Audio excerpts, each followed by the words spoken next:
Si tu as ou vas acheter un drone, malheureusement en France, il y a des endroits qui sont interdits de survol.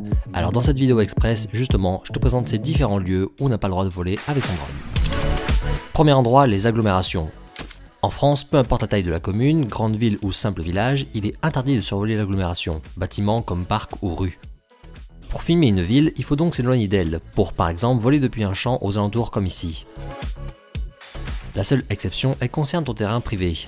Si par exemple tu possèdes une maison avec jardin, tu as le droit dans ce cas-là de voler uniquement au-dessus de ton terrain privé, sans déborder chez le voisin.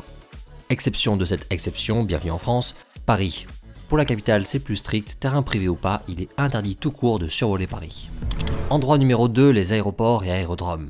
Ici on comprend facilement pourquoi, le danger que ça pourrait provoquer. Il est donc interdit de survoler toute une zone proche de l'aéroport, et notamment dans le couloir aérien. Sur la carte géoportail qui sert de visualisation des zones pour le grand public, liée en description, tu peux rapidement remarquer les aéroports et aérodromes, ce sont ces zones-là, en dégradé. La zone centrale, près de l'aéroport en rouge, est donc totalement interdite aux drones.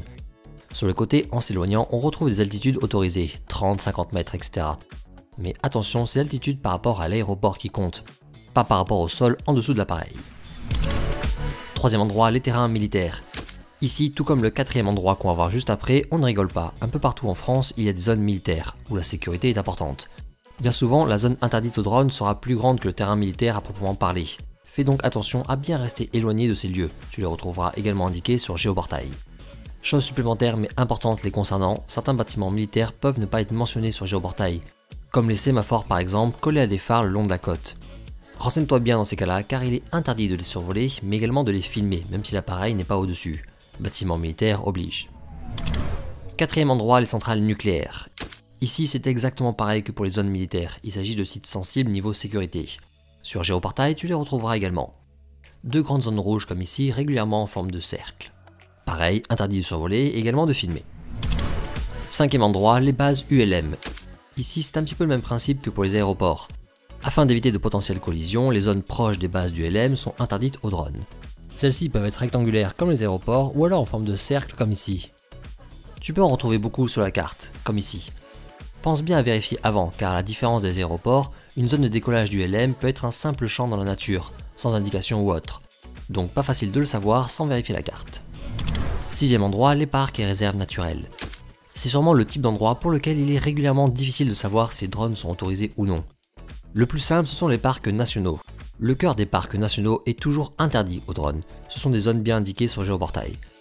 Il s'agit par exemple du Mercantour, des Écrins, des Calanques, Pyrénées, etc. Il existe 11 parcs nationaux en France. Certains, comme le parc de Porquerolles, concernent également la mer, il est interdit de la survoler, pas seulement la terre. Restent ensuite tous les autres parcs et réserves, et ici c'est au cas par cas, et malheureusement parfois pas très bien indiqué sur Géoportail, l'interdiction relevant d'une autre autorité. Dans ce cas-là, à défaut d'avoir un système simple pour savoir si le vol est autorisé, le réflexe c'est en entrant dans la réserve de bien regarder le panneau de bienvenue. Il est souvent rappelé les différentes activités interdites, c'est ici que tu pourras retrouver ce fameux logo de l'enfer, interdit aux drones. Sinon, dans certains parcs, un bureau d'accueil est également présent, tu peux ici directement demander au personnel. Même si parfois certains ne le savent pas vraiment, quand c'est flou, c'est flou. Enfin, le septième type d'endroit, lui, il peut paraître un petit peu étrange, on l'évoquait juste avant avec Porquerolles, ce sont les zones maritimes. Selon la côte, l'océan ou la mer peut être interdit aux drones. C'est par exemple le cas pour une immense partie de l'océan Atlantique, la carte Géoportail le mentionne bien. De même dans le Var pour la Méditerranée, qui est un département pas évident pour les drones. Ici encore, pense bien à vérifier la carte avant. Voilà, tu connais maintenant les grands types d'endroits où il est malheureusement interdit de voler avec son appareil. J'espère que cette vidéo ne t'a pas trop déprimé, mais c'est important de temps en temps de refaire un petit point là-dessus. Allez, promis, maintenant on n'en parle plus, on se retrouve la semaine prochaine avec sûrement le test d'un petit drone qui a l'air très chouette. Ciao.